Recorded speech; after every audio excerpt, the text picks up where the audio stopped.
All right, we're using the trumpets. It must be a big deal today. The stage is set for President Trump's high-stakes summit with Russian President Vladimir Putin. So the president's preparing to leave the White House on his way to Alaska very soon. And we have live team coverage. We have Greg Palkot overseas on the state of the Russia-Ukraine war. But we begin with Peter Doocy, who is live in Anchorage, Alaska. Hey, Peter. Good morning, and we are standing about 4,275 miles away from the White House. It is a long way for Air Force One to come later on this hour, but President Trump thinks once he gets here, he'll be able to feel Putin out within 2 minutes. I think it's going to be very interesting. We're going to find out where everybody stands, and I'll know within the first 2 minutes, 3 minutes, 4 minutes, or 5 minutes, like we tend to find out. Whether or not we're going to have a good meeting or a bad meeting. And if it's a bad meeting, it'll end very quickly. And if it's a good meeting, we're going to end up getting peace in the pretty near future.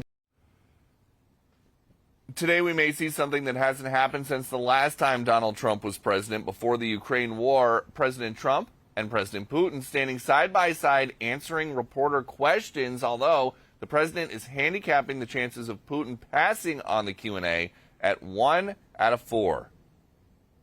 This meeting sets up, it's like a chess game. This meeting sets up the second meeting.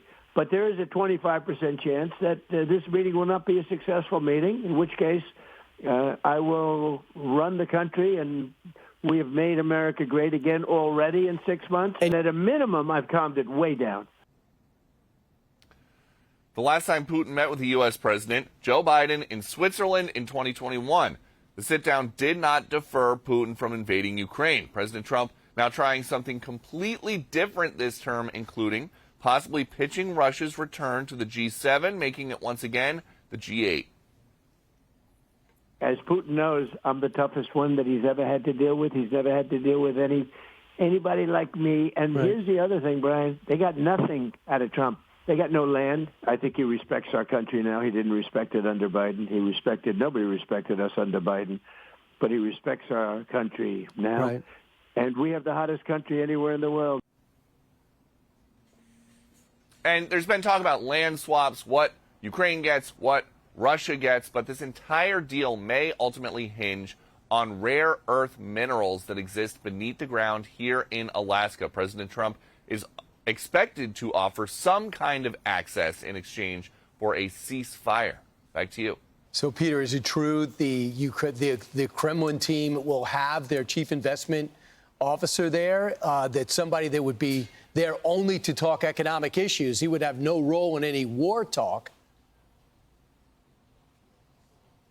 Yes, Brian. And in fact, the Treasury Department did something that sometimes happens around like United Nations General Assembly when Iran wants to bring a bunch of sanctioned people to New York City, which is something that we see every single year. They have the Treasury Department has gone ahead and waived sanctions on people who are sanctioned specifically because of their part in the Russian government, the Russian hierarchy, top economic officials in Russia, so that they can come here to the United States today to participate in this meeting. They are not getting rid of the sanctions forever. It is like a waiver, basically, to come to this Air Force base today and talk about things. And we know that the Russian team, the Russian delegation, has already started to arrive. We have seen Russian planes landing at Ted Stevens Airport, and we know that Sergei Lavrov, the foreign minister, Marco Rubio's counterpart, is already at a hotel around here getting things set for Putin's arrival later on. So, Peter, to that point, who is all going to be in the meeting from the U.S. side? Is it the president, Marco Rubio? Will J.D. Vance be there? I think I heard last night that Attorney General Pam Bondi was going to be in town. Is that true? We expect the actual summit, meaning the big sit-down, to be like a 2-and-2. So we think it's going to be President Trump and Marco Rubio with Putin and Lavrov, and then possibly some translators. There was talk about it just being a one-on-one with Putin and Trump and nobody else except the translators in the meeting. We do think there are going to be some of the diplomats that have been working on the finer points of a possible ceasefire. But again, as President Trump is now saying, this is not going to be the end of the war. They just need to figure out exactly what Russia needs to stop shooting to stop trying to advance within Ukraine. Once they figure that out, and once there is a ceasefire, then they'll get Zelensky in, and then they'll figure out what he needs to go to the Ukrainian people with for a national referendum. There was early talk last week about Zelensky coming to this first meeting, but then he made clear to the Trump administration that he cannot actually concede any of the land that Russia wants in a deal.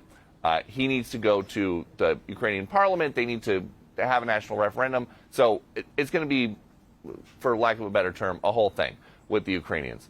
And so this is just going to be President Trump trying to stop the killing. His big thing is that tens of thousands of people are dying just since he took office. He wants that part to stop, and then they can figure out what the map is going to look like, the actual map at the end of the war. All right. Thanks, Peter. We'll check in with you. 7 minutes now after the hour. Let's get the foreign perspective. Greg Palkot with the latest on the Russia-Ukraine war and the stakes. Greg. Brian, we have been traveling to Ukraine for years now, watching the fighting there. A lot of people there are watching very closely what will be said in Alaska. The White House is calling this a listening exercise. It is clear Putin has a lot to get off his chest. It is assumed he will be asking for all the land, some 20% of Ukraine in the south and east that they've managed to occupy in all this time of fighting, basically keeping the front line as it is and maybe more. It's been called a land swap, but according to some analysts, it's really a land grab, as Russia seems only willing to give up about 5% of what it has seized from Ukraine. For his part, President Trump says he wants a ceasefire.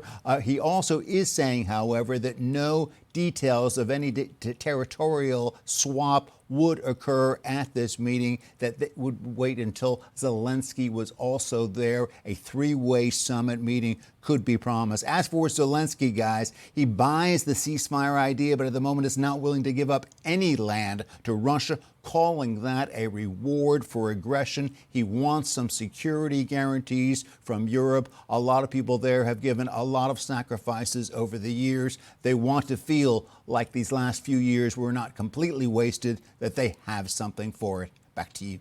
All right. Thank you so much, Greg. Donald Trump is supposed to leave the White House, the motorcade's supposed to depart from the White House at 6:45. So we might get him on camera pretty soon in this hour. It's 8:10 here. I mean, it's 6:08 here on the East Coast. But the schedule is for him to depart Joint Base Andrews this morning, and then he'll land in Anchorage, Alaska. It's a 7-hour flight. He said yesterday that he hopes to have that second meeting. He was on your radio show, I know, and then he also talked from the Oval Office. But he hopes to have a second meeting, and Zelensky would be invited to that. And the European leaders have said that would be a must.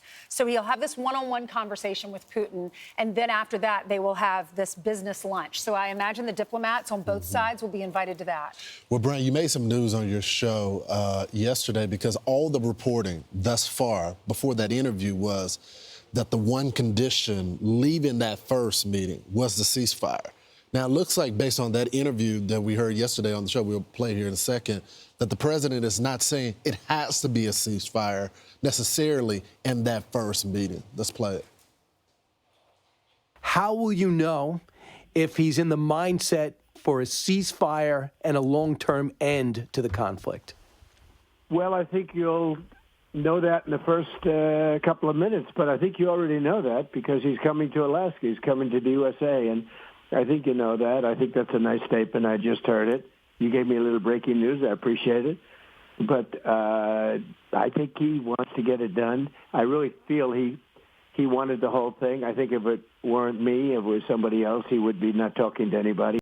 And when he was referring to the fact that, as I got in there, Vladimir Putin made a statement that he appreciates, I'll just paraphrase, the sincerity of the president's efforts, the U.S.'s efforts to bring some type of peace in the region. So he said, I'm less interested in the ceasefire, more into a peace deal.